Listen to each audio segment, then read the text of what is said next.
ये मत सोचो कि यार मेरे पास वो रनिंग शूज नहीं है इसलिए मैं रनिंग नहीं कर सकता। चप्पलें है ना, शुरू तो करो। अर्निंग वाला क्वेश्चन तो वैसे पूछना नहीं चाहिए क्योंकि ये पर्सनल होता है, तो इसको हम स्किप करते हैं, राइट? मैं बता देता हूँ थोड़ा बहुत, ऐसी कोई बात नहीं यार, वीडियो देखने आया हो इतना तो समझना चाहिए, मैं बता देता हूँ। जब मैंने अन्नपूर्णा का फोटो देखा था, लेकिन ऐसा मेरे को फील हुआ एकदम से ना ये जगह मुझे बुला रही है, होता है।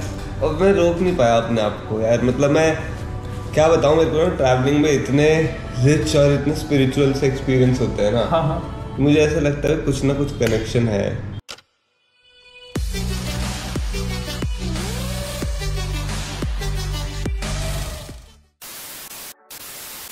नमस्कार दोस्तों, आज हम आपको मिलाने वाले हैं एक बहुत ही रोमांचक इंसान से। ये भाई बहुत एडवेंचरस हैं। जनरली ये अपनी यात्रा साइकिल से करते हैं। इन्होंने लद्दाख, नेपाल, राजस्थान जैसी बहुत जगहें घूमी हैं। साइकिल की यात्रा के साथ साथ ये पैदल यात्रा भी करते हैं, हिच हाइक भी करते हैं, और इन्होंने नॉर्थ ईस्ट भी एक्सप्लोर करा हुआ है। तो अब सीधे उन्हीं से मिलते हैं। हेलो हेलो, नमस्ते। हेलो सागर भाई। Hello hello bro. Welcome. Welcome तो मैं आपका करता हूँ, आप यहाँ आए। Thank you for coming. बहुत बहुत धन्यवाद आपका, आपने इस इंटरव्यू की अपॉर्चुनिटी दी हमें। थैंक यू यार, मेरा इट्स माय प्लेजर। चलिए फिर शुरू करते हैं। पहले हम शुरू करते हैं बेसिक इन्फॉर्मेशन से। मैंने आपकी वीडियो में देखा था, आपने बताया था कि आप जिला गाज़ियाबाद से हैं। तो क्या ये आपका नेटिव प्लेस है? यार मैं बचपन में दिल्ली ईस्ट दिल्ली में था, फिर ये जगह ईस्ट दिल्ली से पास पड़ती है। हाँ जी। तो मतलब अब 15-20 सालों से यहीं रह रहा हूँ। अच्छा। 5-6 साल उधर भी बिताए थे। और वैसे मेरे मम्मी पापा दोनों यूपी में अलग अलग जगहों से हैं। अच्छा। लेकिन मैं तो यहीं पे पैदा हुआ, यहीं पे पैदा बड़ा। अच्छा, तो आप यूपी से हैं? यूपी से हैं। तो मतलब जैसे मैं पहाड़ी में उत्तराखंड का हूँ, हम लोग भी जैसे दिल्ली में बसे हुए हैं, तो मतलब मेरा एक गाँव है वहाँ पे। तो आपका ऐसा कोई गांव है या? यार मेरा हाँ गांव है मेरे मम्मी पापा का, लेकिन मैं कभी इतना एक्सपोज नहीं रहा हूँ उससे। एटा है गांव एक, और एक अपना प्रयागराज के पास एक गांव है प्रतापगढ़। तो अच्छा, तो वहाँ मतलब जाना बहुत कम होता है? होता ही नहीं है। अच्छा। ही नहीं ऐसा। ठीक है, ओके। तो अब स्टार्ट करते हैं आपकी स्कूल लाइफ से। तो आपने अपनी स्कूलिंग कहाँ से करी है? हम जहाँ बैठे हैं यहीं से 1 किलोमीटर दूर एक स्कूल है, DPS वसुंधरा। हाँ हाँ। तो दिल्ली पब्लिक स्कूल वसुंधरा गाजियाबाद से मैंने स्कूलिंग करी है। और हाँ, एक ही स्कूल था पूरे लाइफ अपनी चाइल्डहुड एक ही स्कूल में कटा है। एक ही स्कूल से पढ़े आप? नाइस। और मतलब जब आप स्कूल में थे तो आप कौन कौन सा स्पोर्ट खेलते थे? मैं हॉकी खेलता था। हॉकी वॉज माई मेन, है ना। सालों साल खेला मैंने, अच्छा खेला। और बास्केटबॉल और फुटबॉल भी खेल लेता था, लेकिन भाई एक ही स्पोर्ट्स को टाइम दे सकते हो। हाँ। तो फिर हॉकी को देता था मैं, और hockey is my favourite game. Nice nice. बहुत कम होता है, कम लोग बताते हैं, सबका ज़्यादातर फुटबॉल या क्रिकेट होता है। अलग हो यार थोड़ा सा। तो मतलब आपने कुछ रिप्रेजेंट किया अपने किसी मतलब हाउस? स्कूल में एक बार स्टेट के कैंप के लिए भी सिलेक्शन हुआ था। स्टेट के कैंप के लिए, स्टेट के लिए नहीं, स्टेट के कैंप के लिए सिलेक्शन हुआ था। और उसका कुछ ज़्यादा हो नहीं पाया था बिकॉज फॉर्मेलिटीज और एकेडमिक्स ना हो नहीं पा रही थी उस टाइम। आप किस टाइप का म्यूजिक सुनते हो? मैं कुछ भी सुन लेता हूँ। जैसे देखो, बचपन से तो बचपन में बॉलीवुड चलता था, लेकिन अब बॉलीवुड तो मैं छोड़ चुका हूँ क्योंकि बॉलीवुड बहुत हर 90% सॉन्ग्स रोमांटिक होते हैं। हाँ, वैरायटी कम है। वैरायटी नहीं है उसमें, तो मेरा मूड थोड़ा अलग रहता है। सो इंग्लिश गाने सुनता हूँ, नहीं तो मैं जहाँ जाता हूँ वहाँ सुन लेता हूँ, नहीं तो हाउस बीट्स या फिर कुछ ट्राइबल क्लासिकल भी सुन लेता हूँ, पुराने गाने कुछ भी सुन लेता हूँ, ऐसा कुछ नहीं है। अच्छा। बस हाँ, मूड की बात है। ओके। 10th के बाद आपने कौन सा सब्जेक्ट चूज़ करे? मैंने कॉमर्स ली थी, साइंस निकल गया मुझसे। कॉमर्स ली थी मैंने विदाउट मैथ्स। सोचा था मैथ्स कर लूँगा, लेकिन जब स्कूल वालों ने मेरे को बोला ठीक है कर, 1 महीने में फिर उन्होंने बोला मत कर। अच्छा, तो इस दौरान आपने ट्रिप्स वगैरह करी? स्कूल में नहीं करी थी ब्रो। स्कूल में मैं शायद 16 साल की उम्र में घर वालों के साथ पहली बार ट्रिप पे गया था शिमला गए थे? ठीक है, वो मेरी बड़े होने के बाद की पहली ट्रिप थी, जो याद है। वो नॉर्मल सी फैमिली ट्रिप थी। और बस फिर तो मैं कॉलेज के बाद ही गया हूँ। और मैंने मतलब कॉलेज में भी मैं घूमने निकल जाता था इधर उधर थोड़ा बहुत, मतलब था ना, वो ऐसे निकलता था फट प्लान बना के, लेकिन वो 1 आध 2 दिन का ही होता था। फिर मैंने हार्डकोर ट्रैवलिंग शुरू करी कोविड के बाद। जब 11th-12th में थे कि आप ऐसे फ्लो में चल रहे थे कि आपका वो था कि मेरे को ये कैरियर में ये करना है, मुझे ये बनना है? नहीं, मेरे को, मैं फिल्म मेकिंग में था।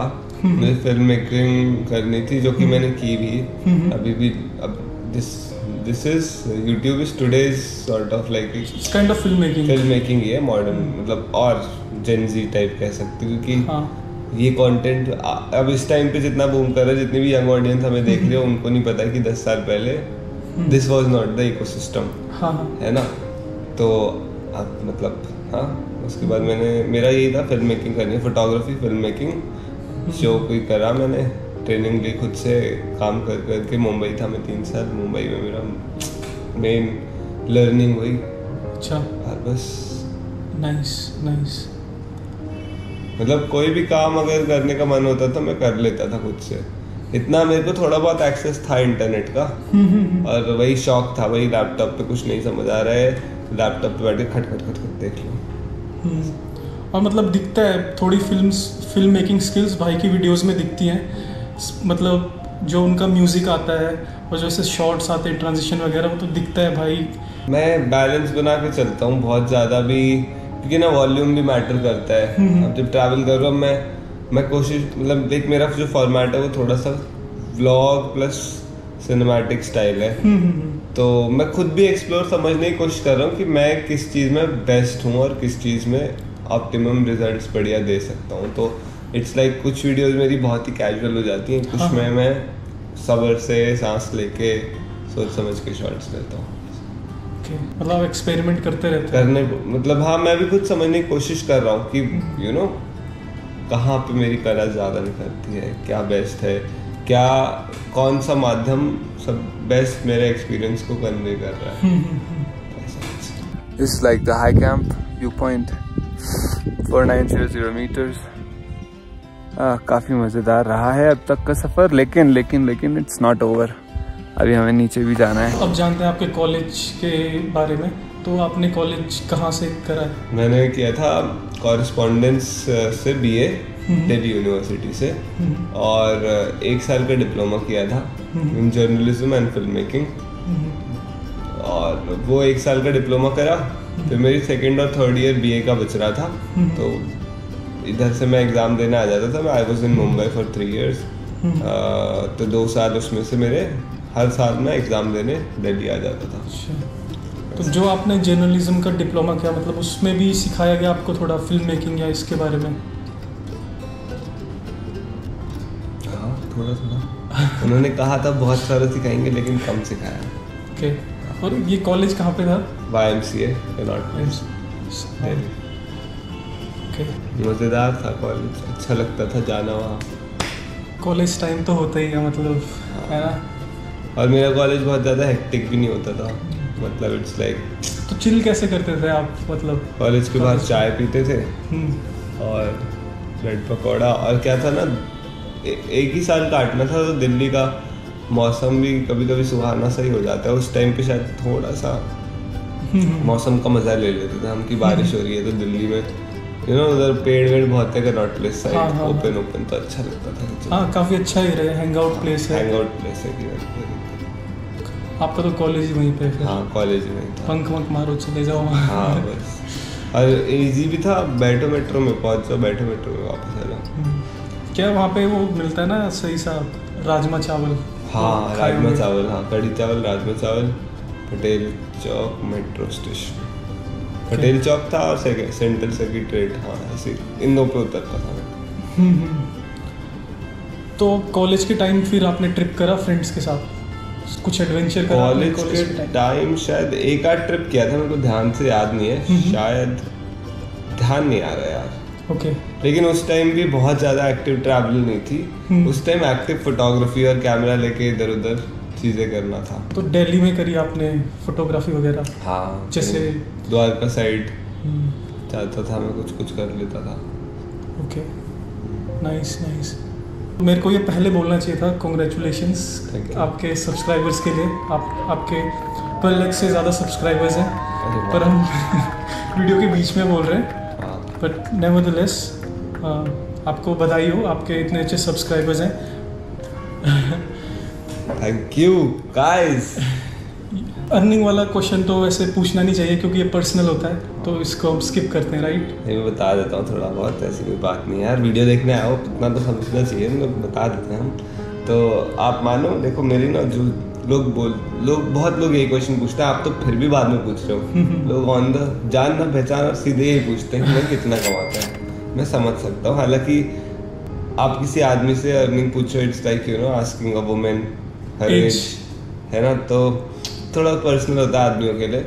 बट इट्स ओके, लाइक मैं अपनी यूट्यूब से अर्निंग बताऊं, एड रेवेन्यू से, तो 30 to 50,000 मान के चलो on an average per month. Like मेरे चैनल को अभी मोनेटाइज हुए 12 महीने भी नहीं हुए पूरे, एंड ये एवरेज है। स्पॉन्सरशिप्स भी आ जाती हैं, सो इट्स लाइक 1 मिलियन 12 या फिर 12 लाख सब्सक्राइबर वाला एक चैनल, अगर लॉन्ग कंटेंट उसके उस हिसाब से व्यूज आते हैं, तो मैं अभी ना नीचे एक फॉर्च्यूनर तो खड़ी कर चुका होता है ना। बट मेरी शॉर्ट्स की ऑडियंस है, तो इसीलिए शॉर्ट से रेवेन्यू थोड़ा कम है। लेकिन इसके लिए अभी मैंने एक नया चैनल भी खोल लिया है जिसमें मैं लॉन्ग फॉर्म कंटेंट डालता हूँ, और कुछ नहीं है, आप लोगों का सपोर्ट रहा तो अगले 12 महीने में उसमें भी 1 मिलियन हो जाएंगे, और एक फॉर्च्यूनर भी खड़ी होगी नीचे। और भाई फिर उस फॉर्च्यूनर में एडवेंचर करेंगे, फिर हम फॉर्च्यूनर में नेक्स्ट इंटरव्यू कर लेंगे। Nice nice. देखिए, आपको इन्होंने अपनी अर्निंग भी बता दी। मैं तो कह रहा था कि इसको स्किप करते हैं, बट सागर भाई इज क्वाइट ओपन, थोड़े खुले दिमाग के हैं, और वो काफ़ी शेयर कर रहे हैं। मतलब मैं जब यहाँ पर आए तब भी वो थोड़े ओपन माइंड ही थे, तो वेलकमिंग भी थे। So thank you brother for this. यार बस मैं सोया नहीं हूँ थोड़ा सा ना, तो इसलिए डाउन लग रहा हूँ। कुछ हो गई थी इमरजेंसी, मेरे ब्लॉग में पता चल जाएगी वो आपको, देखोगे तो ना, तो कुछ इसलिए मैं सो नहीं पाया हूँ, इसलिए थोड़ा सा डाउन हूँ, लेकिन हाँ आई एम रेडी। वैसे तो आपको पता ही होगा कि भाई का चैनल पता ही होगा, पर फिर भी अगर आप थोड़े 2-4 लोग होंगे जिनको नहीं पता, तो उनके लिए मैं डिस्क्रिप्शन में डाल दूंगा लिंक, ज़रूर देखिए। मैं इस बात की आपको गारंटी देता हूँ, आपके अंदर जो कीड़ा है ना एडवेंचर का, उसको वो हिट करेगा और वो जाग भी सकता है। नहीं भी है ना, तो अभी कुछ ना कुछ आपको आ जाएगा। हाँ, आप इंस्पायर हो जाएंगे थोड़ा एडवेंचर करने के लिए। मैं तो पर्सनली बहुत इंस्पायर हुआ, स्पेशली इनकी जो नेपाल की सीरीज़ थी, बहुत ही अमेजिंग थी। अगर आपको समय मिले तो ज़रूर देखिएगा, बहुत ही अमेजिंग कंटेंट है, मज़ेदार भाई। जितना मज़ा मुझे आया उतना ही आपको उससे डबल आ जाएगा। तो भाई आप फिर एडिट कैसे करते हो? कुछ सॉफ्टवेयर बताना चाहोगे जो आपकी तरह एडिट करना चाहता है? देखो मेरे पास एक लैपटॉप है। मैंने जब शुरू किया था तो मैंने काइन मास्टर से शुरू किया था। काइन मास्टर फ़ोन की एक ऐप है, और उस पर मैं डेली ब्लॉग्स डालता था, जाता था ट्रैवल करते करते, हर दूसरे दिन ब्लॉग। ठीक है, पूरे दिन ट्रैवल किया, शूट किया फ़ोन से ही, GoPro भी नहीं था, और फ़ोन में एडिट किया, काइन मास्टर से फ़ोन से अपलोड कर दिया, thanks to Jio and Airtel. तो बस बाकी आजकल लैपटॉप है तो लैपटॉप पे प्रीमियर प्रो पे एडिट कर लेता हूँ मैं, but that is preferred. But हर बार ना वो चीज़ पॉसिबल नहीं होती, क्योंकि ट्रैवल में लैपटॉप हर बार आप हर जगह ले जा नहीं सकते, रफ ट्रैवल रहता है ना।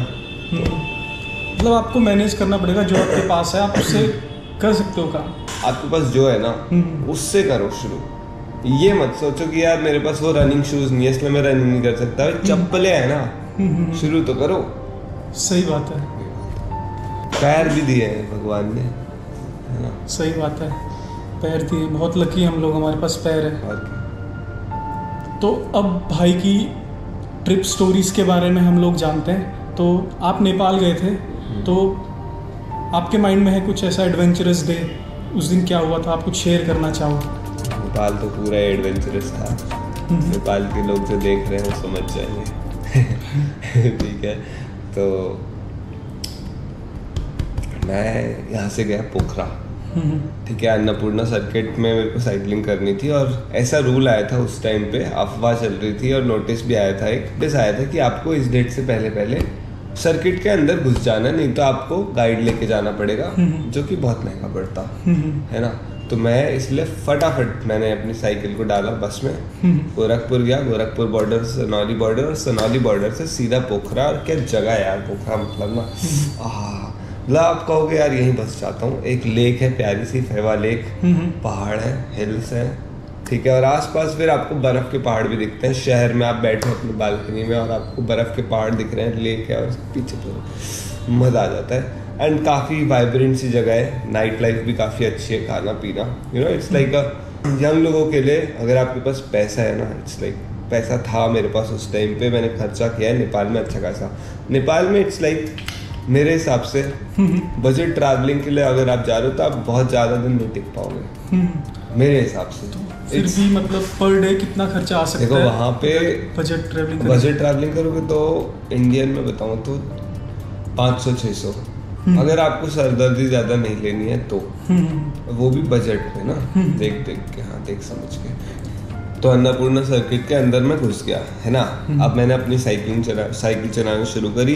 और नेपाल में ना अभी रोड उतने ज़्यादा डेवलप नहीं है, खासकर आप अन्नपूर्णा सर्किट के अंदर बहुत ज़्यादा एक्सपेक्ट नहीं कर सकते। तो इसलिए रोड्स थोड़े से रफ थे, बहुत एडवेंचरस था। और इट वॉज यू नो, जब मैंने अन्नपूर्णा का फोटो देखा था, लेकिन ऐसा मेरे को फील हुआ एकदम से ना, ये जगह मुझे बुला रही है, होता है। और मैं रोक नहीं पाया अपने आप को यार। मतलब मैं क्या बताऊँ, मेरे को ना ट्रैवलिंग में इतने रिच और इतने स्पिरिचुअल से एक्सपीरियंस होते हैं ना, मुझे ऐसा लगता है कुछ ना कुछ कनेक्शन है ट्रैवलिंग में। मैं लोगों से ऐसे ऐसे मिल जाता हूँ, ऐसी ऐसी चीज़ें हो जाती हैं, ये फील लाइक यार ये कैसे हो सकता है, कुछ वजह है इसकी होने की, तभी हुआ है। See you, bro. Nice to meet you. Nice to meet you. До свидания. До свидания. Пока. Subratri. शुभ यात्रा। शुभ यात्रा। और ऐसा लगता है कि मैं किसी फिल्म में जी रहा हूँ, कोई पोएम चल रही है और भगवान ने मेरे लिए सब कुछ करके रखा है, तो वो फील आता है। तो बस मतलब क्या बताऊँ, एक्सप्रेस समझ रहे हैं आपकी फीलिंग, समझ रहे हैं हम। कई बार होता है कि हम चीज़ें नहीं चुनते, चीज़ें हमें चुनती हैं। तो वैसे ही शायद अन्नपूर्णा ने आपको चुना और आपने पूरा लुत्फ उठाया उसका। लुत्फ होता है या लुत्फ होता है। फीलिंग्स को समझिए। तो ये अन्नपूर्णा सर्किट कितने डेज में हुआ आपका? 12 या 15 दिन में हो गया। साइकिल से थोरांगला पास किया मैंने, और पहले भी मैंने हाई पासेस किए हैं। हाई पासेस बोले तो पहाड़ों के ऊपर हाई ऑल्टीट्यूड पे जो रास्ते हो गए ना, इट्स लाइक पास एक ऐसी चीज़ को बोलते हैं जिनको नहीं पता है उनको बता दूं। पास होता है जैसे आप पहाड़ हैं, ठीक है, पहाड़ या ऐसे बता दूं, पहाड़ है पहाड़, ओके ठीक है। अब ये ऊपर पहाड़ है, ये अब बे साइड बन गई आज आसपास के पहाड़ों की। अब अगर आपको नीचे जाना है ना वापस, तो इस पहाड़ से होके ही जाना पड़ेगा, कोई इधर उधर से रास्ता नहीं है। ओके, ये पास हो गया पहाड़ के सबसे ऊपर वाला पार्ट, जहाँ से आप पास कर सकते हो। ओके।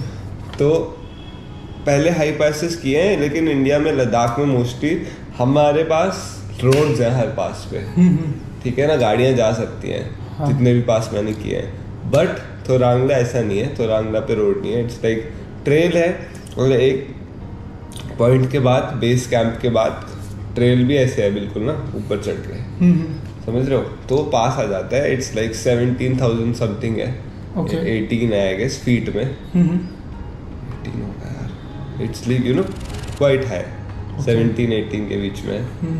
और उसमें साइकिल के साथ ऊपर जाना was like you no a challenge, but उससे ज़्यादा चैलेंज था नीचे उतरना, क्योंकि जब मैं ऊपर पहुंचा था तो मेरे को ना AMS के सिम्टम्स फील होने लगे थे और डिजी सा होने लगा था। तो that is you know AMS शुरू हो जाता है। तो आपको उस केस में सिर्फ ये करना होता है डिसेंट, नीचे उतरो जल्दी से जल्दी। और मैंने सोचा था, और मेरे को यकीन भी था कि मैं कर लूँगा नीचे डाउनहिल ठक ठक ठक ठक, क्योंकि ऐसे नहीं था वो, you know it was like 10-12-15 kilometres of slope down, है ना, पत्थरी रास्ते थे। लेकिन वो मैं कर नहीं पाया क्योंकि मैं इतना डिसोरिएंटेड था, मतलब लिटरली साइकिल ऐसे जा रही है आगे, टायर चले जा रहे हैं धड़ और मैं बस अपने आप को लेके नीचे भगाया जा रहा हूँ कि भाई नीचे पहुंचो।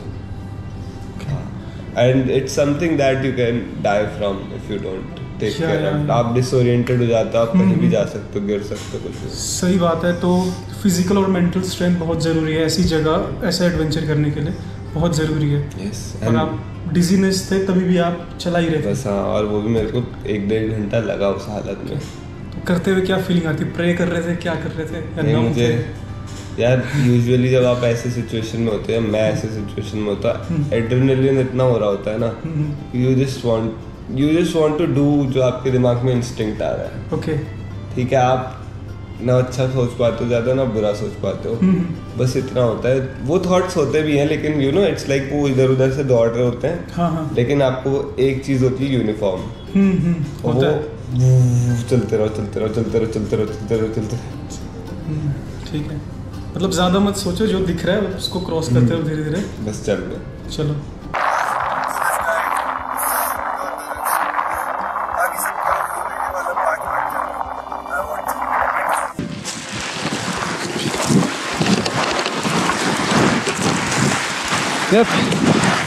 Yep. अन्नापूर्णा की स्टोरीज तो भाई ने बता दी हैं, तो अब थोड़ा हम लद्दाख के बारे में जानते हैं।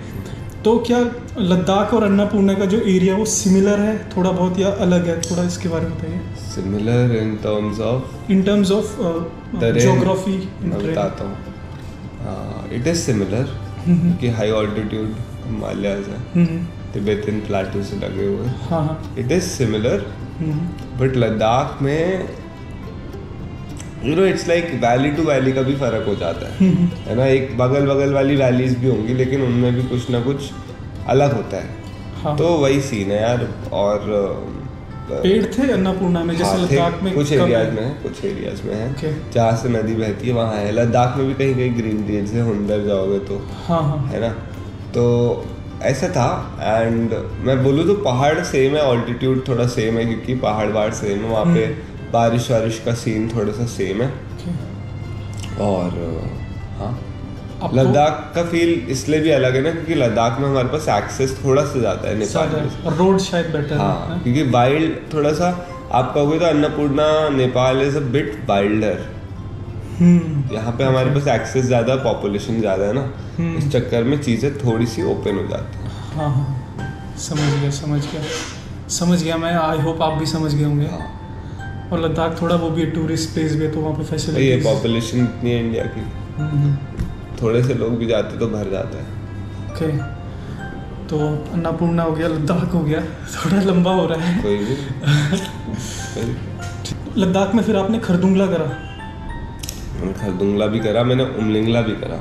अच्छा, जो अब शायद सबसे हाईएस्ट है। सबसे हाईएस्ट है। नाइस। और बहुत आगे है, हांडे के आगे जाके, मतलब वो ऐसी जगह है जहाँ पे सेटलमेंट्स नहीं है बीच में। 90 किलोमीटर्स तक no shop, no rest house, no guest house, गाँव तक नहीं है। सिर्फ एक आर्मी का कैंप है उस पास के नीचे, उमलिंगला के नीचे। वो चाइना बॉर्डर पे लग जाता है, चाइना ऑक्यूपाइड जो हमारा एरिया है उसमें। ओके, तो लद्दाख में जैसे बुद्धिस्ट लोग रहते हैं, तो अन्नापूर्णा में भी बुद्धिस्ट है या क्या? मतलब देखने से क्या पता लगता है? बुद्धिस्ट है, सेम कल्चर। जितने हिमालय के हमारे जो तिब्बत से लगे जितने एरियाज है, अरुणाचल तक, सिक्किम, अरुणाचल, नेपाल, उत्तराखंड में भी ऊपर अगर जाओगे तो शायद हो, है ना। फिर अपना हिमाचल में ऊपर तो है ही, फिर लद्दाख में तो है ही। तो इट्स लाइक यू नो ऐसे पूरी एक रेंज में Tibetan culture. Okay, and best people I have seen. या मेरे कुछ फ्रेंड्स हैं, बहुत नाइस, वेरी नाइस पीपल, बहुत सॉर्टेड लोग, कुछ ज़्यादा पंगे नहीं, काम।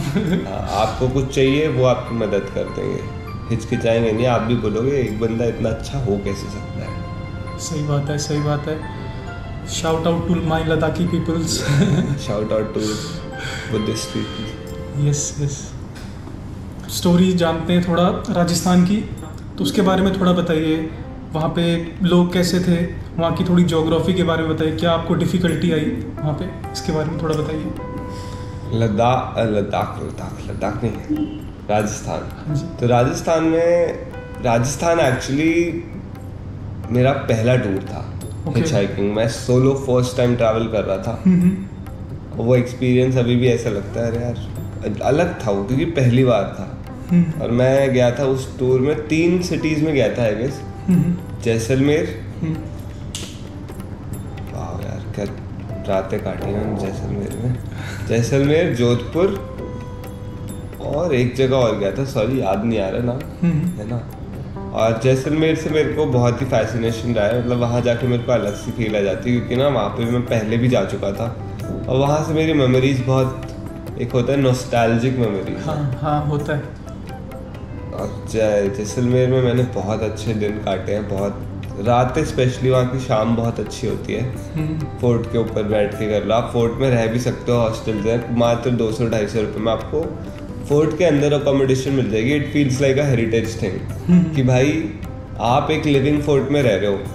मतलब एक वो सिल्क रूट का एक बहुत, मतलब आप ऑल ओवर द वर्ल्ड की हिस्ट्री का एक काफ़ी नायाब सा हिस्सा है, और आप उसको एक्सपीरियंस कर पाते हो जैसलमेर जाके। प्लस थार डेजर्ट तो है ही।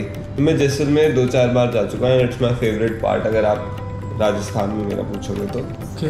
तो ऐसे कुछ ही ना, बहुत अच्छी अच्छी शामें कटी है मेरी ना जैसलमेर में। Hospitality nice. और कैंपिंग करी आपने वहाँ डेजर्ट में? जैसलमेर में, हाँ नाइस। हर तरीके से रहा हूँ। ओके, तो ऐसा हुआ कि जैसे जब आपने कैंप करा डेजर्ट में, सुबह कोई जैसा टीला था आपने देखा तो 4-5 घंटे बाद थोड़ा अलग हुआ, ऐसा हुआ? यार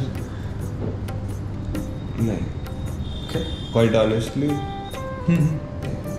तो मतलब आपने हिचहाइक करा वहाँ पे और साइकिल अलग अलग बार गए आप?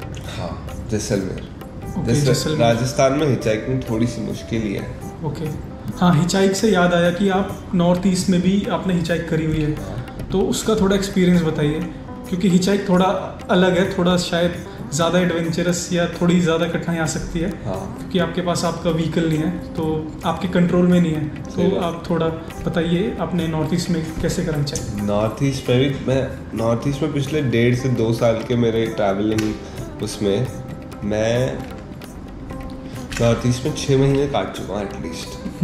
मज़ेदार जगह है, और हर स्टेट का एक अपना अलग फील है। मैंने हर जगह हिचहाइक किया। सो यार पर्सनली मुझे हिचहाइकिंग में कभी बहुत ज़्यादा इशू नहीं हुआ।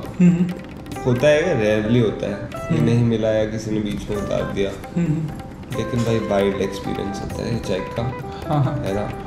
और आप 200-200 किलोमीटर, 300-300 किलोमीटर भी जा सकते हो किसी ट्रक में बैठ के, ऊंचे ऊंचे पहाड़ों को क्रॉस करते हुए, किसी ऐसे आदमी के साथ जिसको आप जानते भी नहीं हो, और कल फिर शायद कभी दोबारा लाइफ में मिलोगे भी नहीं।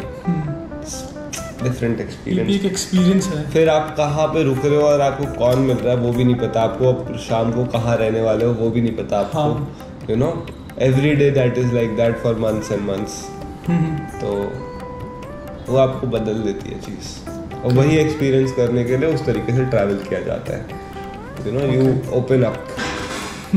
सीखते हो आप, काफ़ी सीखते हो, क्योंकि सहन शक्ति आ जाती है, कम रिसोर्सेज में जीना सीखते हो आप, थैंकफुल होते हो चीज़ों के लिए कि भाई शाम को खाना किसी ने ऑफर कर दिया। अगर अद्भुत चीज़ें भी मिलती हैं आपको, मतलब जिनकी आप मोल नहीं कर सकते। जैसे आप समझ लो, जैसे मैं तवांग में था तो मैंने वहाँ के एशिया की 2nd बिगेस्ट लार्जेस्ट मॉनेस्ट्री के जस्ट नीचे गार्डन में मैंने कैंप लगाया था। It was like slope, green slope था पहाड़ का, और वहाँ पे मैंने लगाया था। वहाँ पे कैंपिंग का एक्सपीरियंस, रात को जो सनसेट आपको दिख रहा है अपने कैंप से, और सुबह खोलते ही 3 बजे 4 बजे जो व्यू दिख रहा है आपको। और सुबह वहाँ पे क्या होता था, बहुत सारे मॉन्क्स आते थे, ओम मनी पाप में, बहुत इतनी प्यारी आवाज़ के साथ। वहीं पे साइड में गोम्पा था, वहाँ लोग चारों तरफ चक्कर, आपकी सुबह ऐसी हो रही थी एकदम, मतलब होली तरीके से की वाइब, होली वाइब। हाँ, होली वाइब के साथ और व्यू के साथ। और वहाँ पे आप पानी की भी सुविधा थी मेरे को, मेरे पास गैस थी, सुबह सुबह कॉफ़ी बनाओ अपने लिए, जाके मोमोज खाओ। वहाँ पास में एक मोमोज की शॉप थी, मोमोज खाओ, ब्रेकफास्ट करो। अरे वाह, नाइस। होने चाहिए मतलब ऐसे बस। अब लोग बोलेंगे सब कुछ अच्छा बता रहा है, तो थोड़ा सा डिफिकल्टी भी बता देता हूँ। कैसे आती है डिफिकल्टी की? वॉशरूम है ना, तो वो आपको ढूंढना पड़ता है कि आसपास कहाँ पे है। जैसे मोनास्ट्री में था, और शॉप्स में था, रेस्टोरेंट्स में था, और उसके अलावा कपड़े धोने का, क्योंकि 2-3 दिन 4 दिन जब आप 15-20 दिन ट्रैवल करते हो तो आपके कपड़े गंदे होने लगते हैं। सही बात है ना, सारे कपड़े गंदे हो जाते हैं। तो 8-10 दिन आप चला लोगे बिना धोए, लेकिन फिर आपके एक टाइम पे सारे गंदे हो जाएंगे। फिर आपको कहीं ना कहीं जगह ढूंढ के, कोई नहर हो गई, कोई गांव हो गया जहाँ पे लोग करते हैं, है ना, या फिर कई लॉन्ड्री सर्विस ही हो गई जहाँ पे आप रीजनेबल रेट्स में दे सकते हो। कुछ नहीं तो 15-20 दिन में एक बार होटल कर लिया, है ना, एक दिन होटल में रुक गया, रगड़ दिए सारे कपड़े वपड़े, नाइस, चार्ज कर लिया अपने आप को, रिफ्रेश कर लिया, नींद ले ली, थोड़ा सा आपने कंफर्ट और ले लिया। तो मतलब ऐसा एडवेंचर हमें करना चाहिए, अलग अलग टाइप का हिचहाइक, ये सबका स्वाद अलग है। नॉर्थ ईस्ट तो जरूर जाओ यार, इंडिया में होना अगर तो आपका पर्सपेक्टिव बदल जाएगा नॉर्थ ईस्ट जाके ना, कि व्हाट इज इंडिया। तो आपने 7 सिस्टर करा था? सारी नहीं किए, शायद 5 स्टेट्स किए हैं, 2 रह गए हैं, मणिपुर और त्रिपुरा। ओके नॉर्थ ईस्ट के कुछ स्टेट्स में हमें वेजिटेरियन फूड नहीं मिलता है, तो ये क्या सही है? सही है, मतलब असम में मिल जाएगा, अरुणाचल में मिल जाएगा, आपको नागालैंड में बहुत कम मिलेगा, और मेघालय में भी कम मिलेगा। इट इज़ बिकॉज यार कल्चर है तो यस, हमें कल्चर की रिस्पेक्ट करनी चाहिए और सिचुएशन के अकॉर्डिंग एडजस्ट होना पड़ता है। हम जा रहे हैं ना उनके यहाँ, सही बात है, वो थोड़ी आ रहे हैं हमारे यहाँ के बोल रहे हैं, हमारे यहाँ के तो वो लोग भी अकोमोडेट होते ही है ना खुद, वही चीज़ है। सो या गाइस, सो ऑलवेज रिस्पेक्ट आप जहाँ पे भी जाते हो। हाँ, खासकर नॉर्थ ईस्ट के लोगों के साथ बहुत भेदभाव भी करते हैं, खासकर दिल्ली वगैरह में। दैट इज़ नॉट गुड, क्योंकि मैं घुमा हूँ, रहा हूँ उनके साथ, तो मुझे पता है यार। वही बात हो गई, आप किसी को मतलब फालतू में अगर छेड़ोगे तो बुरा तो लगेगा ही ना। सिटीजन्स तो वो भी इंडिया के हैं, दे आर सही बात है, जितना कॉन्ट्रीब्यूशन अपना है उतना ही उनका है, जितना राइट अपना है उनका है। और एक ह्यूमैनिटी भी होती है ह्यूमन लेवल पे। हाँ यार, और हमें तो खुश होना चाहिए, इतनी डाइवर्सिटी है भाई। आपने एडवेंचर को क्यों चूज़ करा, वो भी मतलब इतना एक्सट्रीम एडवेंचर, तो इसके बारे में हम थोड़ा जानना चाहेंगे। यार एडवेंचर तो मैं करता हूँ, मुझे ऐसा लगता है मेरा एडवेंचर बहुत ज़्यादा एक्सट्रीम नहीं होता है। एक्सट्रीम होता है पर बहुत ज़्यादा एक्सट्रीम नहीं होता है। एक्सट्रीम भी एक नॉर्मल ले मैन के सेंस में होता है। हाँ। जो एक्सट्रीम करने वाले, जो एडवेंचर करने वाले लोग हैं, उस हिसाब से मेरा एडवेंचर इट्स ओके। तो ऐसा है, कभी कभी हो भी जाता है ज़्यादा भाई कि ये क्या कर दिया, आज तो तूफानी हो गया। तूफानी होता है कभी कभी, लाइक वो लद्दाख में एक आध बार हुआ है, और अपना यहाँ अन्नपूर्णा में भी हो गया जब मैं दिल्ली से जा रहा था। क्या पूछा था आपने, एक बार दोबारा पूछा? तो मतलब आपने ये एडवेंचर क्यों चूज करा, आपने क्यों? हाँ, वाह, नाइस क्वेश्चन। तो ये इसलिए हुआ है क्योंकि यार मुझे ना अंदर से कभी कभी चुल आती है, खासकर कोविड के बाद, कि यार चैलेंज चाहिए कुछ, है ना, कुछ मेहनत तो करूं। तो like in the most basic sense, वो चुल को मिटाने के लिए मैं कुछ एक्सट्रीम और कुछ ऐसा करता हूँ जहाँ पे मेरे को अपने आप को पुश करना पड़े, मेंटली भी फिजिकली भी। सो मेंटल और फिजिकल लिमिटेशन, अपने कंफर्ट जोन से निकलने के लिए I choose difficult stuff and adventures. Nice.